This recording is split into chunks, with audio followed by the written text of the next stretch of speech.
will give things away, but I still going to ask for something, right? Even if it's an ungated, I give the entire asset away and people can't download it, they can't forward it, they can't save it, they can't print it until they give us that business email. So, I mean, for me, while I may give the entire thing away, they still can't do anything with it until they give me that piece of information.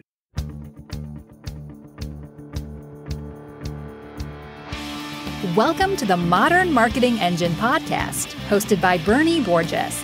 This is the podcast for the modern marketer who wants to hear from their peers in the trenches and the occasional analyst or rockstar influencer sharing strategies and tactics about what's working in modern marketing. Be sure to listen to the end of each episode for Bernie's summary and takeaways so you can plan your next move in your own modern marketing journey. Hey there, welcome to episode 264 of the Modern Marketing Engine podcast. I'm Bernie Borges, CMO of Vengreso, and your host. Hey, thanks for listening. Hey, my guest today is James Kessinger, CMO of Hushly. James, welcome to the Modern Marketing Engine podcast. Hey, happy to be here, Bernie. Well, I'm happy to have you, James, and I'm looking forward to our conversation to gate or not to gate, the pros and cons of gating or not gating content. It's been an ongoing debate for years now. I'm looking forward to getting into it with you, James. But as always, I always like to begin with a brief introduction, in your case, to your company, Hushly. So tell us about Hushly and your role there as CMO. I've been in marketing for over 20 years, the fusion sales, so I've also carried that bag. My experience is fairly cross-functional, right? So I've had the product marketing service segments, sort of the partner marketing and digital and demand. So I've spent the bulk of my career at high tech and large enterprises. And then more recently, at least the last few years, in a couple of startups. So currently, I'm the CMO at Hushly, and I've been with Hushly almost 2 years. Prior to coming on board, I was actually a customer, which is actually fascinating because you get to kind of use the product. And then actually, now I get to market with it as well. We've been around 2.5 years, as I said. So it's laser focused really on helping B2B marketers increase conversions from any traffic source. So it doesn't really matter what it is. We guarantee a 51% lead conversion lift from abandonment, as an example. What does that mean, right? So meaning 100 people come in, they fill out your form, and essentially we have right after that, I've got 51 more coming in, or Hushly has 51 more coming in right after that are unique from that same traffic on that same landing page and simply just from going after abandoners, right? So that's sort of the lowest hanging fruit other than ungated assets where we can do things. We offer an array of different use cases out there. I think one of the more unique ones that we just started working with is what we call our self-nurturing landing pages, which is really more for companies that have leaned forward and want to remove the friction of the form and want to add some content personalization to their digital marketing campaigns. So that really kind of sums it up. Fantastic. Thank you for that background and that context. And I think it's also really relevant to our conversation because what we're here to discuss, James, is something that B2B marketers have struggled with for quite a while. And I think I can certainly raise my hand, even though this is an audio podcast. You can't see me raising my hand. But hey, I'm one of those, James. I've struggled with this. Should we gate, to gate or not to gate? For example, our State of Digital Selling with LinkedIn report, which is something that we message on here. When you go to our landing page on it, we give half of it away on that landing page. And then if you want the entire report, then that's gated. So again, age-old conundrum, age-old kind of challenge for marketers. So you want to begin with the pros, if you will, of gated content. You want to start there, James? Yeah, that's probably a good one. I think, it's always good to start with some of the positives, right? I mean, there's definitely a lot of pros to gating. Look, there's the argument that, again, it's been going on for years, right? I think there's the perceived value that your content's higher. That's sort of number one. So when you put something behind, content behind a form, that people tend to assume that the information's got to be more valuable because why would you hide it? There's the perception of that you can get a higher quality lead, right? Someone took the time to fill out the form, assuming they fill in the right information, right? I think that's part of that as well. He also helps you collect that information about who your audience is and your segmentation. Again, once you have that information and you've done all that, you're able to sort of target better, right? So there's that whole piece of, look, I want to get the information from somebody. I want to get it sooner.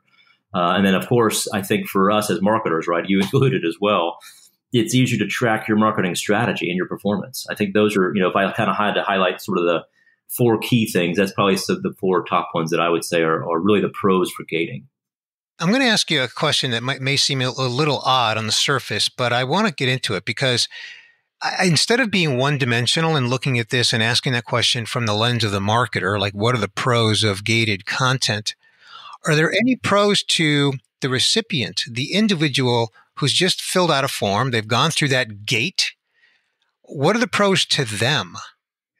That's the unique thing. I think that's sort of, you could also look at it as that's some of the con, right? I mean, at the end of the day, you're talking about really, I'm probably a bit more biased, right? I don't really believe in forms. So I think the user experience it's poor, right? You're adding friction where there shouldn't be friction.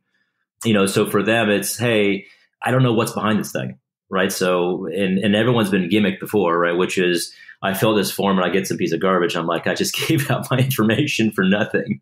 I mean, so I think, your strategy is right on, right? You give away some of that content, give away the preview of the content. At least people let them read it, let them start to engage with it, see if they really like it. And then make them, give you something. There's not really a lot that's beneficial unless, and again, it goes back to the content. If the content's beneficial, then they're going to want it. But if you made them fill out a form that's not, it's kind of tough, right? Right.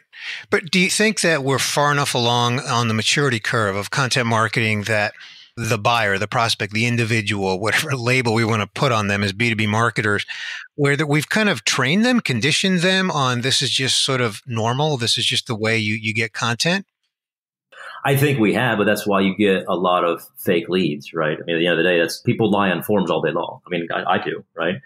There's different ways that technology can go capture that, right? I mean, you can capture somebody who's putting in a role-based email or like putting in some blah, blah, blah, blah, blah, blah.com, right? I mean, some of those things you can capture, right? And I think obviously our technology, we ferret a lot of that stuff out. So for us, we pride ourselves on the quality aspect. Yes, we give you the engagement and allow you to engage with the content, but really we pride ourselves on more of the quality. But I think as marketers, we're definitely, we've sort of been doing this for decades, right? So, and I think people are accustomed to it. But I think at the same time, marketers are accustomed to getting garbage, sort of garbage in, garbage out, right? And I think the problem with that is the garbage comes in. It's also that hidden sales funnel, right? And that hidden sales cost. And that sales cycle now is, I now have a bunch of garbage in my system and my marketing automation platform going through all my nurture flows and all that. That really is not needed, right? And most of the time, you're going to, especially if you're just getting information, emails into your marketing automation platform, you pay for those emails, right? Well, you've already started to tip your hand a little bit, James, by kind of alluding to some of the cons. So let's get into that, right? Let's give us a list of what you think are the cons associated with gated content. The users or the visitors, however you want to call them, they've got the form rage, right? So it's no reason abandonment's so high. I mean, what is it? The B2B average for abandonment is 96.4% if you're just using Google as the benchmark there, right? I mean, so that means you've got a 3% conversion happening. People just don't like forms, right? So I think there's a data quality that's, almost 100% of the people are going to use a fake email address or some personal email, right? I mean, there's no getting around that. And I think there's unnecessary friction. And have you looked at mobile, right? I mean, who wants to if the traffic these days is increasing on mobile and tablet, right? The last thing you want to do is be pinching and zooming and moving your screen all around to fill out some form. I mean, it's pathetic, right? I would say if I summed up sort of the cons on the gating, it's the user experience is poor. And I think it's just one of those things that as a marketer, we should be, in this day and age, we should be doing better. It's interesting that you raised the mobile point because I've tested that on numerous websites, B2B websites. And I agree that some of them are a bad experience. But on the other hand, I've had some good experiences where I walk away after filling out the form, which I willingly do that. But I admit I'm a marketer, so I do it in part because, first of all, I obviously know, James, that's part of the game, right? But I also want to study how they're going to nurture me. So I'm admitting that. I'm partly doing it because I want to be a student of, how I'm being marketed to, right? But I've actually had some experiences, believe it or not, that were not terrible. It was reasonably well done. What I think of how you say, though, James, is that the marketer needs to pay special attention to make sure that if they're going to gate the content, that the mobile experience be a good one. There's enough technology out there today that you can at least detect the traffic and offer up a different experience for mobile. If you're doing the exact same thing that you're doing for a desktop person as you're doing for a mobile or tablet, visitor, essentially, right, or traffic-wise, I mean, I think you're doing yourself a disservice. And you're right, you probably had a better experience on mobile if they actually have mobile adaptive, technology that's doing something different. Again, we can replace forms with our technology and do all kinds of stuff. But I think at the end of the day, there's a litany of technologies that can help, marketers or businesses for that matter, right? Just do a better experience on adapting to that mobile traffic. I mean, we've got customers that are 80% mobile, on some level, and 20% on another level. But regardless, over the weekend, you always see spikes in traffic, and you always realize that a lot of your social traffic is going to be mobile as well. So all your LinkedIn stuff. So, you have to kind of think through what your paid strategy is and where you're doing things and how receptive are you in terms of what do you look like when that traffic comes in from those sources. It's worth looking at, right? What about the type of content? Does that make a difference? Whether it's long form content or top of the funnel content. Do you have any thoughts on that? I mean, video still is good content. They say a picture's worth 1,000 words. I mean, a video is worth 1,000,000, right? I mean, sort of, you can say something in a 20-second snippet on a video a lot easier with a lot more sort of projection, right? Than say somebody reading it with their own mindset. Those are things that, long form versus short. I mean, I think it all really depends on who your audience is. I mean, if you're talking to IT folks, right? If you're talking to practitioners or executives, you're going to get an array of different things and people's different time. The more technology savvy you are, or the more technical you are, the longer sometimes that content is, just because typically that's kind of what that is, right? Research papers and white papers and that kind of stuff versus, you got other folks that are, into ebooks and doing different things that are, again, maybe the audience can be 2 or 3 pages versus 20 pages. So you think something that is short form versus long form is one way or the other? I mean, can be gated or not gated, or are you of just the mindset of it should all be ungated? I mean, for me, I think anything under 3 pages definitely should be ungated. I do things that are over 15. You can still give previews of those things, right? You can give those things away as well. You can still give a 20-page report away. There's the Gartner studies that are out there. There's all kinds of different research and analyst reports that people give away as well. They gate them, obviously, but I think there's just different things that you can kind of go do. And again, it depends really on who's your audience, what industry you're selling into or marketing into, because all that does matter. Oh, of course. We'll be back in a moment with the rest of my conversation with James Kessinger.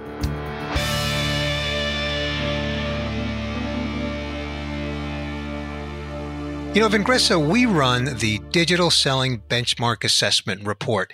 It is an assessment for B2B salespeople to understand what their current state of digital selling skills are. We survey them with 10 multiple choice questions to understand where they are today with their digital selling prowess. Now, that survey is the foundation for our report called the State of Digital Selling with LinkedIn 2019 report. We summarize the findings from 862 sales reps, and we've got commentary from 15 executives. I want to invite you to download that report. Go to stateofdigitalselling.com.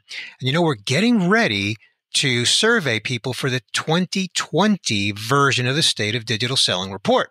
That'll be available early second quarter of 2020. But before you get ready for that, and you can participate in that if you like, stay tuned for more on that. Make sure that you get the 2019 State of Digital Selling report. Again, go to stateofdigitalselling.com to get that report now.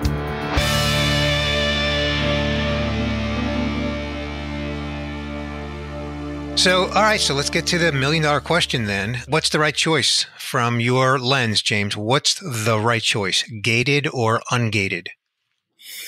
I do what I call microgating. We basically, from our technology, because we're GDPR compliant, we're data control, right? So for our perspective is we should only be asking for a business email, right? And we know what country you're coming from, so that's pre-populated. So the reality is that we'll give things away, but I'm still going to ask for something, right? Even if it's an ungated, I give the entire asset away, and people can't download it, they can't forward it, they can't save it, they can't print it until they give us that business email. So I mean, for me, while I may give the entire thing away, they still can't do anything with it until they give me that piece of information. So, question for you on that, James. Yeah. You said business email address.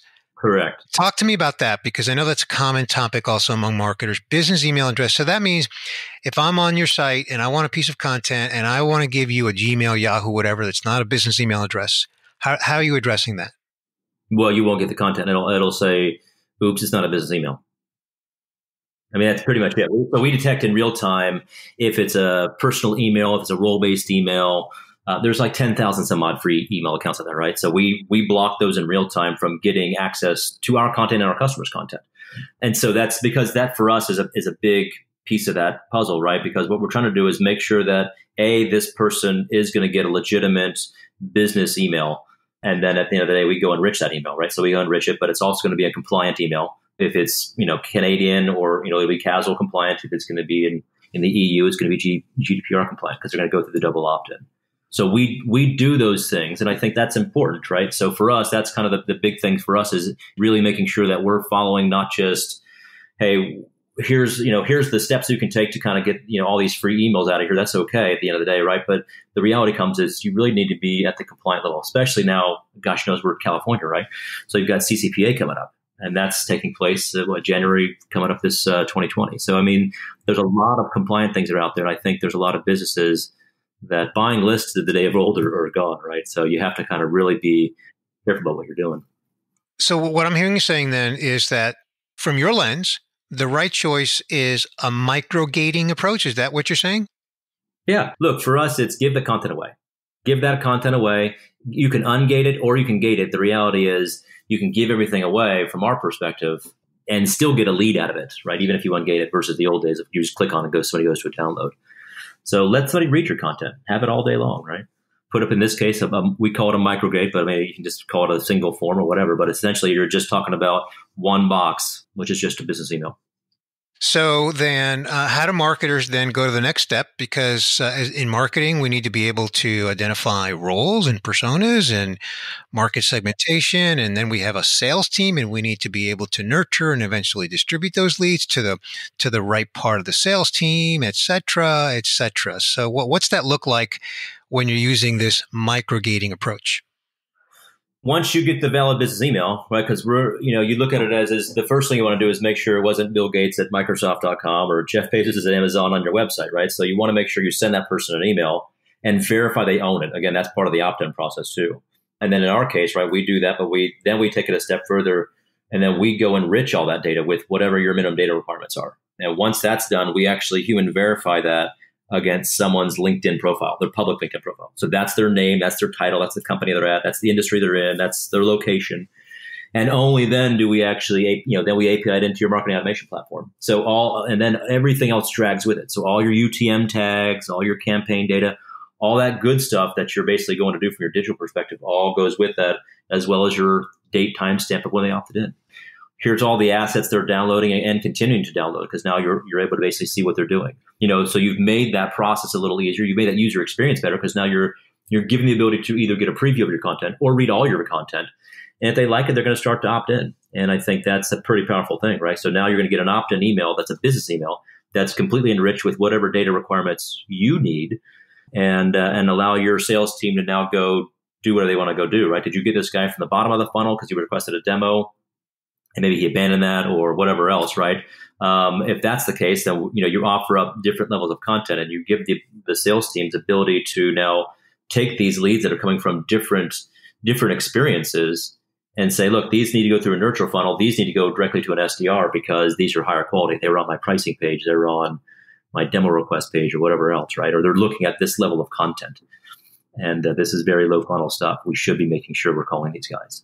James, is it right or wrong for a marketer, namely me, to assume that if you're using this microgating approach, that individual is more likely to be top of the funnel because we haven't asked for a whole lot of information versus a gated approach that might actually be a very intrusive form with maybe 10 questions. And, we see those all day long, right?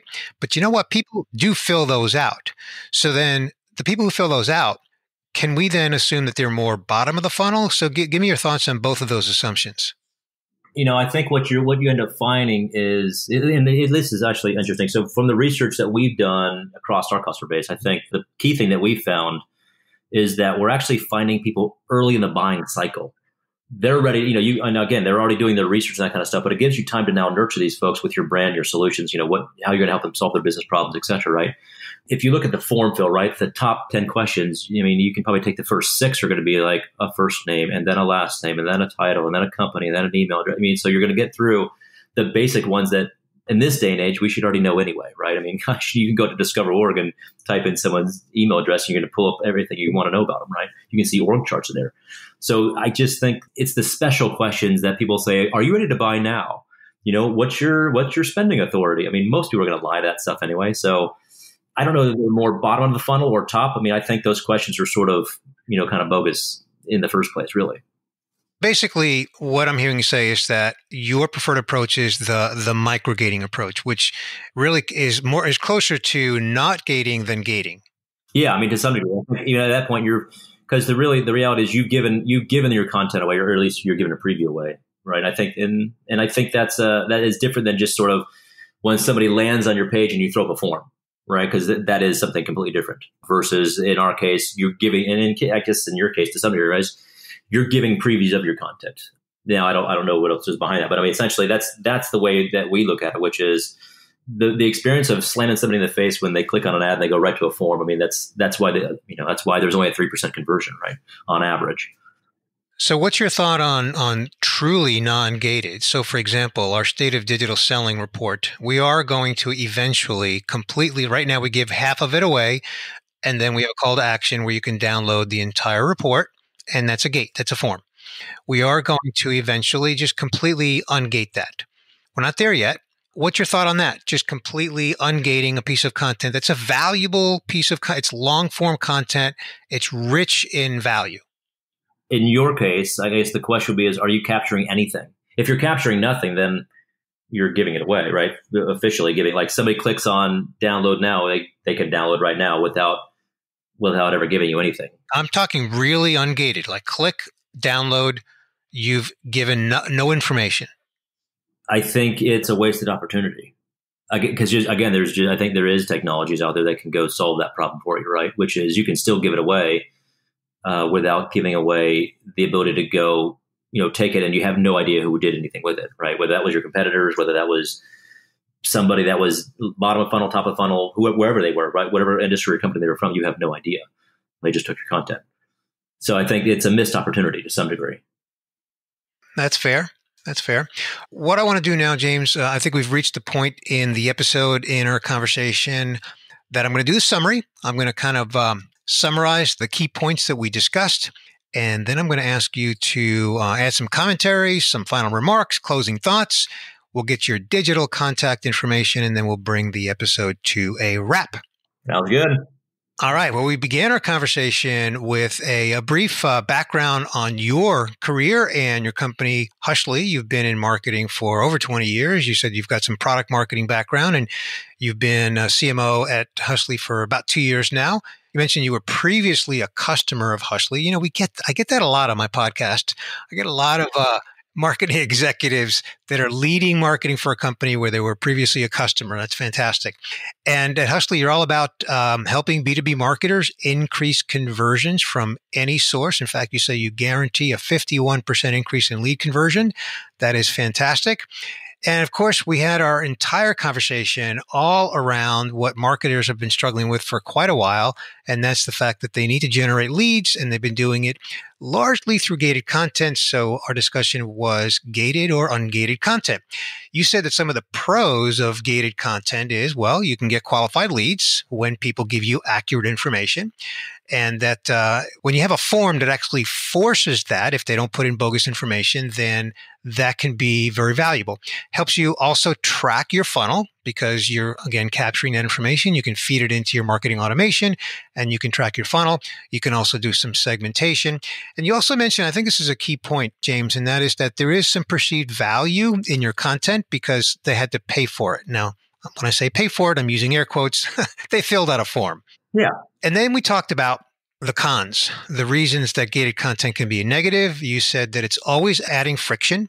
You said that people have rage. Form rage was the term that you used. People lie on forms. No, I've never seen that. MickeyMouse.com.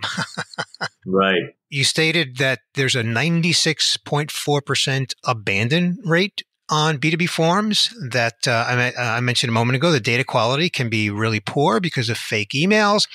Again, it's the unnecessary friction. You also mentioned that oftentimes a gated form can be a bad experience on mobile. So that's a key factor as well. And then we talked about what you consider to be the right choice. You really believe that the micro-gating approach is the way to go. In that case, you're only asking for a business email address. You're being both GDPR and soon to be CCPA compliant. It allows you to give away the content, but still get a lead out of it through that single form with the business email. And then you can go through the verification process where you can verify the person's email, enrich the data, and then API it into marketing automation for the rest of the marketing funnel management. You also mentioned that through that better experience, you can feed other content to them, you can get better opt-in rates, and overall really create a better experience. So, James, I'll leave my summary there. Is there anything that you would like to add? No, I think you summed up pretty good. I like the summary. All right. Fantastic. Like the summary. That's great. All right. Well, James, where would you like to send my listener to connect with you online and learn more about what you've got going on at Hushly? Yeah, sure. So you can connect with me on Twitter. It's James B. Kessinger, Kessinger, or you can always hit me on LinkedIn. I'm always on LinkedIn. And if you want to reach out on email, I'm pretty simple. It's just james@hushly.com. James@hushly.com.